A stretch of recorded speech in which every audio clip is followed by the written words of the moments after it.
Lewis Hamilton and Charles Leclerc snubbed as Red Bull fear Lando Norris threat. Christian Horner has revealed that he sees Lando Norris and McLaren as Red Bull's biggest threat heading into the final 2 rounds of the 2023 season and beyond, with Mercedes and Ferrari both out of contention in the fight for wins. While Max Verstappen walked away from Interlagos with a pole position, as well as victories in both the sprint race and the Grand Prix, the weekend wasn't quite as straightforward as it sounds, with Norris clinching the sprint pole as well as pushing the reigning world champion to the limit throughout the first stint on Sunday.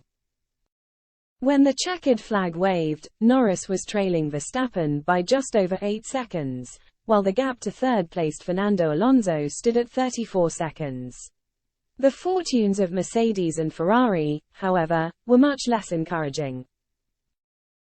Leclerc found the barriers on the formation lap after a hydraulics issue caused him to lose power steering, while Hamilton dropped from a peak of third in the order to finish a disappointing 8th place on a miserable weekend for Mercedes.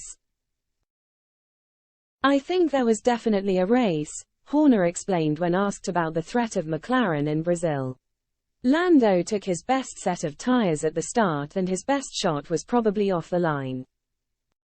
So, I was relieved to see Max keep the lead at the end of the first lap. But then it becomes a game of cat and mouse because it's about looking after the tires and not stressing him too much. You are telling the driver to look after the tires, but pull out a gap, and the toe here is pretty powerful."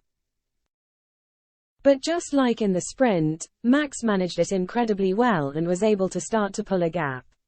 "We then pitted on the same lap as Lando, and we actually extended the lead through the pit stop to just over 5 seconds.